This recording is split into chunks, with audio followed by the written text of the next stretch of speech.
spy. In short, he is a goat of SATs.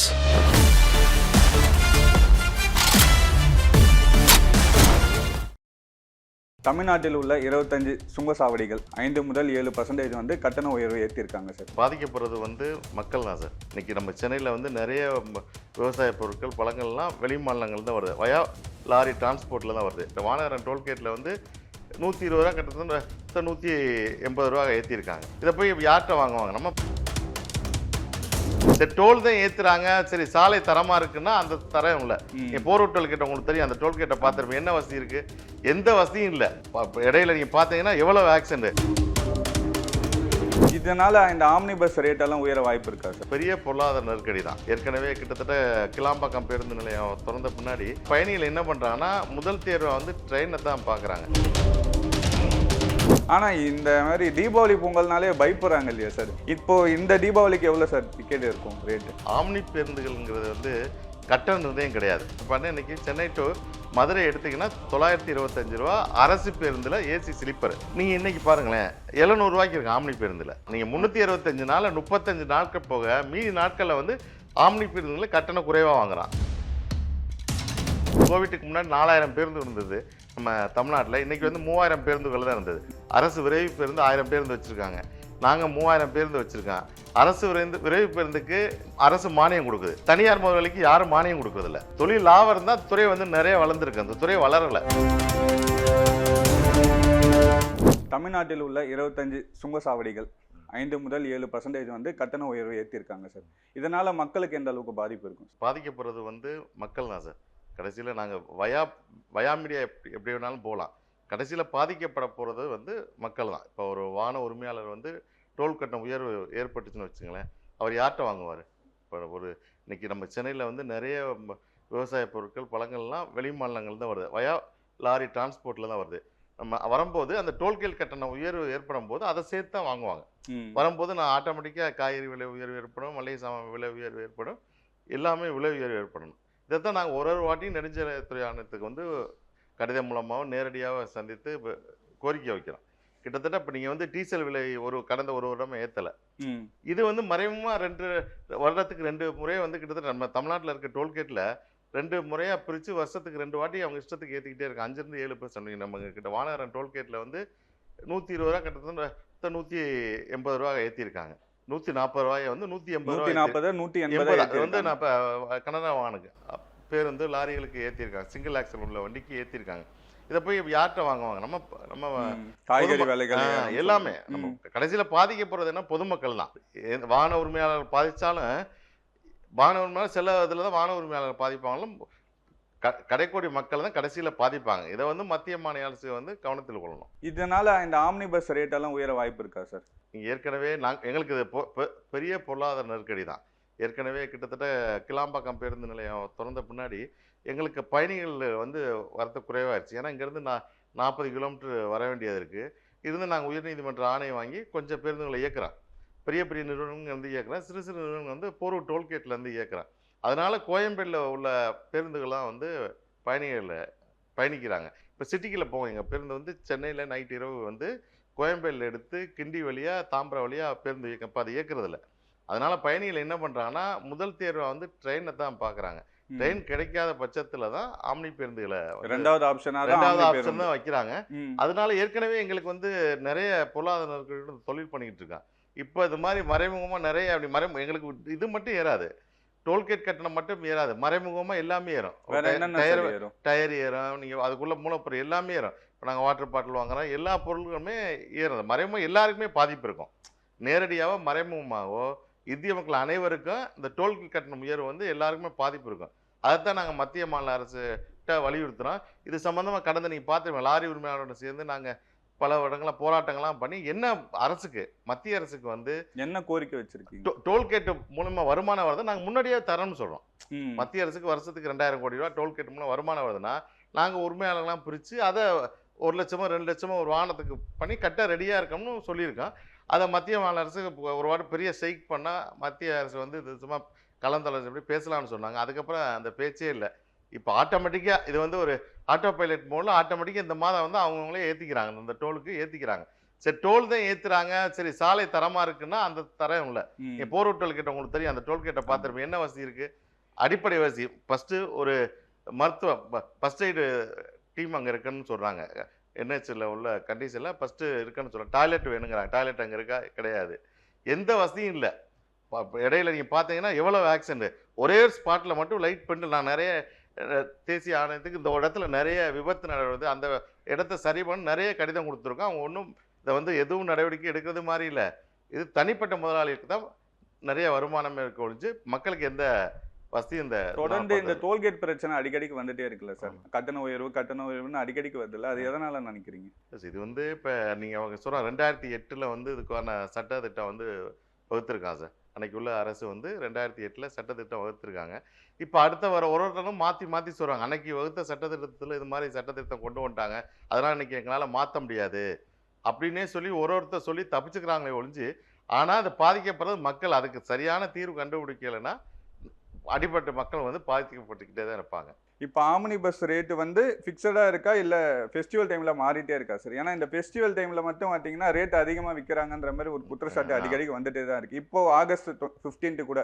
இல்லை sir, இதில் என்ன பிரச்சனைனா ஆம்னி பேருந்துகள்ங்கிறது வந்து கட்டண நிர்ணயம் கிடையாது. நீங்கள் ஆம்னி பேருந்துனாவே எல்லா ஊடகங்களும் ஆம்னி பேருந்துனால கட்டண பிரச்சனை தான், அதில் ஒன்றும் மாற்றமே இல்லை. நம்ம கடந்த 10 வருடமாக அதை எல்லா ஊடகங்களும் பேசிக்கிட்டே இருக்காங்க. மக்கள்கிட்ட அதே மாதிரி அதிருப்தி இருக்குது. ஆம்னி பேருந்துலாம் கட்டணம் ரொம்ப குறைவாக ஓட்டுறாங்க, அதிகமாக ஓட்டுறாங்க. நீங்கள் பார்த்தா இன்னைக்கு சென்னை டு மதுரை எடுத்தீங்கன்னா 925 ரூபா அரசு பேருந்தில் ஏசி ஸ்லீப்பர். நீங்கள் இன்னைக்கு பாருங்களேன் 700 ரூபாய்க்கு இருக்கு ஆம்னி பேருந்தில். அரசு பேருந்துல 925 ரூபா தான் இருக்கு.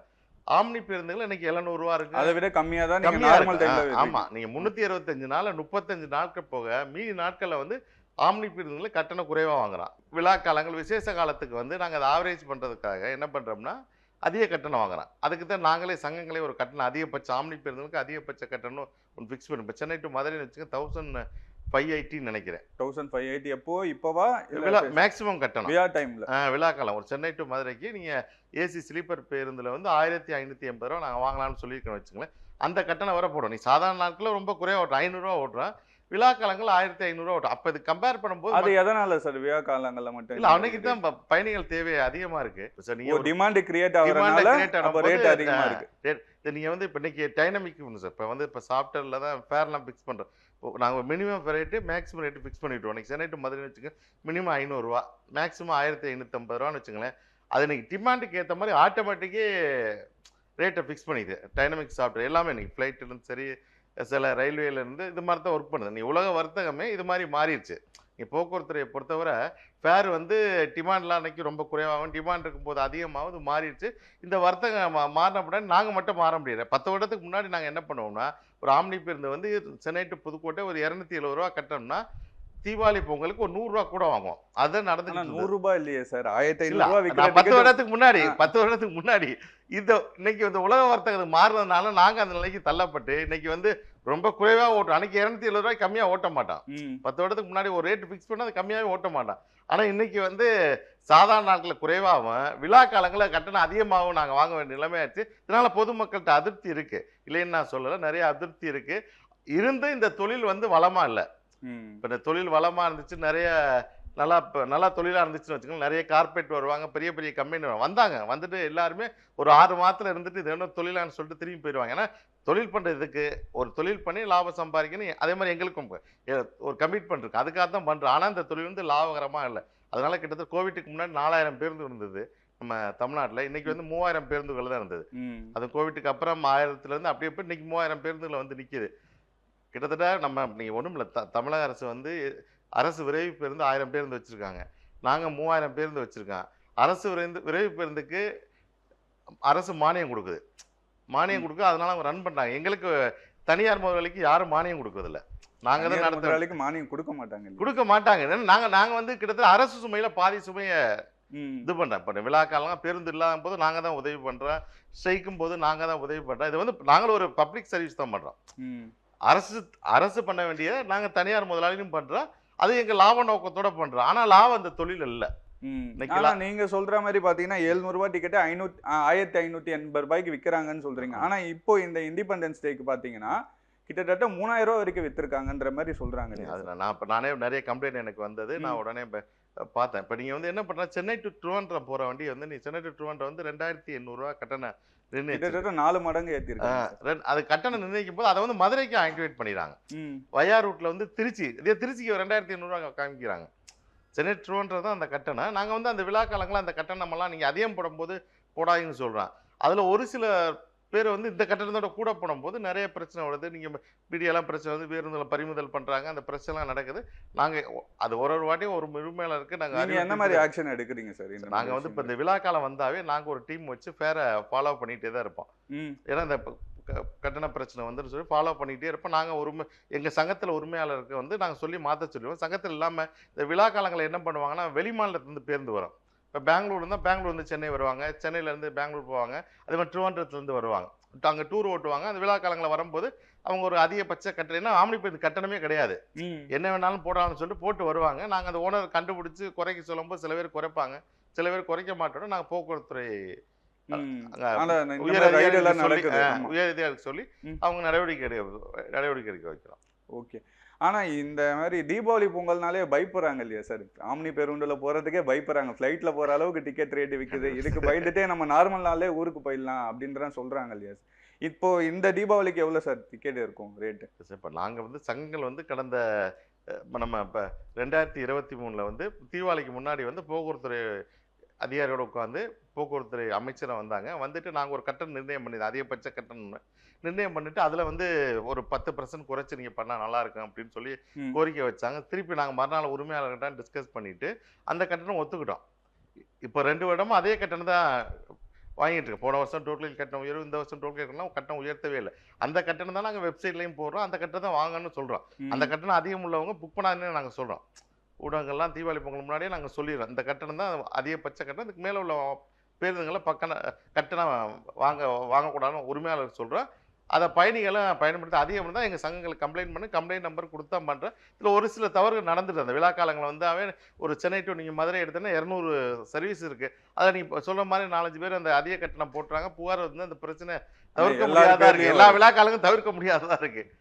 அதில் ஒன்றும் இப்போ வந்து கவர்மெண்ட் வந்து இந்த டோல்கேட் ரேட் ஏற்றுறாங்கன்றனால இந்த மாதிரி டிக்கெட் ரேட் ஏற்றவும் இதுக்கப்புறம் வாய்ப்பு அதிகமாக இருக்குமா? இல்லை சார், நாங்கள் இப்போ ஒன்றும் இப்போ டிக்கெட் ஏற்று நாங்கள் இதுவரை வந்து உடனே வந்து எந்த விலை உயர்வு வந்து உடனே போடுறதில்லை, விலை உயர்வு போட போகிறதே இல்லை. ஏன்னா இப்போ வந்து எங்களுக்கு கூடுதல் இது பொருளாதார நெருக்கடி ஏற்படும் அந்த டிக்கெட். ஏன்னா ஒரு பேருந்து வந்து ஒரு வாட்டி போயிட்டு வந்துச்சுன்னு வச்சுங்களேன், டோலுக்கு கட்டினா 3500 4000 கட்டுறான். அதே 2 சிங்கிள் போகிற வண்டிக்கெல்லாம் அது அதிகமாக இருக்குது. ஏற்கனவே சாலை வரி வந்து ஒரு 3000 கட்டுறான். ஒரு பேருந்துக்கு நம்ம அட்வான்ஸாக சாலை வரி 45 முன்னாடி சாலை வரி கட்டிடுறான். ஒரு பேருந்துக்கு ஒரு நாளைக்கு 3000 வீதம் சாலை வரி கட்டிடுறோம். இதே அதை தவிர நாங்கள் டோல்கேட்டு ஒரு நாளைக்கு சாலை வரி மட்டும் பாருங்க. ஒரு பஸ்ஸு இங்கே சென்னையிலேருந்து மதுரை போனோன்னா எவ்வளோ செலவாகும் சார்? ஒரு 30,000 செலவாகும். சாதாரண என்னென்ன மாதிரி செலவுங்கள் சார்? இப்போ டீசல் மெயின் வந்து டீசல் சார். ஒரு சென்னை டு நீங்கள் மதுரை போகுதுன்னு வச்சுங்களேன், கிட்டத்தட்ட 450 கிலோமீட்டரு. நீங்கள் நான் ஏசி வண்டினா கிலோமீட்டருக்கு 4 ரூபா, ஏசி வண்டினா 3 மைலேஜ், கிலோமீட்டருக்கு 3 தான் மைலேஜ் தான் தரும். அப்போ ஓட்டும் போது கிட்டத்தட்ட நீங்கள் வந்து சாதாரண 12,000 18,000 டீசல் செலவாயிடுது. அப்புறம் டோல்கேட்டு, 2 டிரைவர்கள், கிளீனரு, இன்சூரன்ஸு, எஃப்சி, வண்டி டயர் தேய்மான செலவு, அப்புறம் போயிட்டு வந்தால் நீங்கள் வந்து ஆயில் சர்வீஸ் அந்த செலவு, கிட்டத்தட்ட நீங்கள் சென்னை டு மதுரை ஓட்டுனாவே உங்களுக்கு வந்து கிட்டத்தட்ட ஒரு 28,000 செலவாயிடும். வண்டி 28,000 ஆகுது. நீ 28,000 செலவாச்சா 30 ஸ்லீப்பர் உள்ள பேருந்துக்கு ஆவரேஜாக ஒரு சீட்டு 850 செலவே ஆயிடும். ஆனால் நீங்கள் நாங்கள் 500 சாதாரண 500 ஓட்டுறோம். 500 நீ 850 ஒரு சீட்டு இப்போ செலவே வருது எங்களுக்கு. நாங்கள் எப்படி 500 ஓட்ட முடியும்? அதுதான் நாங்கள் ஆனால் லாபம் இல்லாமல் பண்ண முடியாது. லாபம் இல்லை சார். தொழிலில் லாபம் இருந்துச்சுன்னா நீங்கள் வந்து தொழில் நிறைய வளர்ந்துருக்கும். இது ஏன்னா மக்கள் தொகை அதிகரிச்சுக்கிட்டே இருக்கு, பயணிகள் தேவை இருக்கு, போயிட்டு வந்துட்டு இருக்க. தொழில் லாபம் இருந்தால் துறை வந்து நிறைய வளர்ந்துருக்கு. அந்த துறை வளரலை. ஏன்னா நிறைய பிரச்சனை உங்களுக்கு தெரியும். ஒரு பேருந்து இயக்குறதுன்னா இரவு பகல் பாராமல் போய் பார்க்கணும். நிறைய ஆளுக்க பற்றாக்குறை, போக்குவரத்துறை டிரைவர் பற்றாக்குறை. அதனால டிரைவர்கள் நாங்கள் உருவாக்கிட்டே இருக்கோம், ட்ரைனிங் கொடுத்து உருவாக்கிட்டே. இன்னைக்கு பெரிய காம்படிஷன் இருக்கிறதுலே சென்னை டு மதுரையில் வந்து இன்னைக்கு 100 வண்டி இருக்குன்னா பெரிய காம்படிஷன் இந்த தொழிலில்.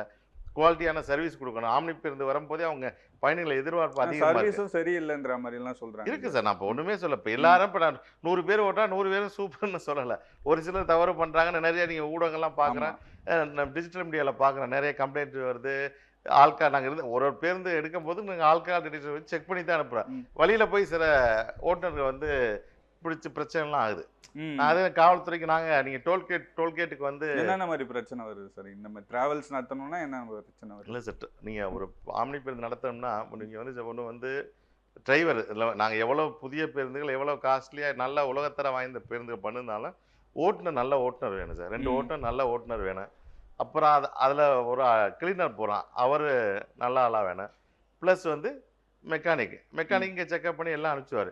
இதில் பயணிகளை ஏற்றும் போது பயணிகள்கிட்ட ரொம்ப கிட்டத்தட்ட பயணிகள் எல்லாம் அது ஆம்னி பேருந்தில் வர்ற பயணிகளுடைய அவங்க லக்ஸரியாக தான் இருக்காங்க. அவங்களுக்கு தேவையான வசதியை நான் கொடுக்கணும். கொடுத்துட்டு அவங்கள்ட்ட பேசுகிற விதங்கள் மரியாதை நடத்துறது.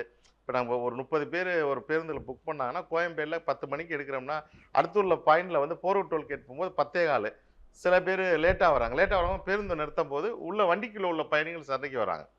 நான் டயத்துக்கு போட்டு நீங்கள் ஒரு பயணிக்காக நிற்கிறேன்னு விட்டுட்டு போனால் அவர் விட்டுட்டு செலவாங்க. கிளாம்பாக்கெல்லாம் நான் போயிருக்கேன். ரொம்ப 5-10 நிமிஷம் பயணிகள் நிறுத்த சொன்னால் கிளாம்பாக்கு போயிடும். அப்புறம் அவர் ஒரு இன்ஃப்ளூயன்ஸ் பண்ணி நான் போலீஸ் அதிகாரி இல்லை அரசியல்வாதி ஏதோ ஒரு சொல்லி இந்த மாதிரி பிரச்சனைகள்லாம் வரும். இது மாதிரி நிறைய பிரச்சனைகள், அப்புறம் வழியில் நிறுத்துறது, நிறைய சிக்கல்லாம் இருக்குது.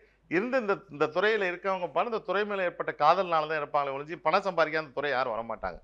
போக்குவரத்துறை ஏற்பட்ட காதல், இந்த ஒரு இன்ட்ரெஸ்ட்னால தான் வருவாங்களே ஒழிஞ்சு இந்த துறையில் வந்து பரிசியாக வருமானம் பண்ண நோக்கத்தோட யாரும் வந்தது மாதிரி தெரியலை. உங்களோட கோரிக்கை என்னவா இருக்கு சார் மத்திய அரசுக்கிட்ட? இல்லை சார், இப்போ வந்து நாங்கள் எங்கன்னா மத்திய அரசுக்கு தேசிய நெடுஞ்சாலை ஆணையத்துக்கு நேற்று கூட ஒரு கடிதம் அனுப்பிச்சிருக்கோம். அதில் என்ன கோரிக்கை இருக்குன்னா, காலாவதியான டோல்கேட்டுகளை வந்து தமிழகத்தில் வந்து எடுக்க சொல்கிறோம். காலாவதியான டோல்கேட் முடிஞ்ச டோல்கேட்டுகளை வந்து எடுக்க சொல்கிறோம். ப்ளஸ் வந்து இந்த வருடம் வந்து இந்த டோல்கேட் கட்டண உயர்வை வந்து ரத்து பண்ணோம். ஏன்னா அதில் நிறைய வந்து வாகன ஓட்டுநர்கள் மற்றும் வாகன ஓட்டுநர் அல்லாத பொதுமக்கள் வந்து நிறைய பாதிக்கிறாங்க.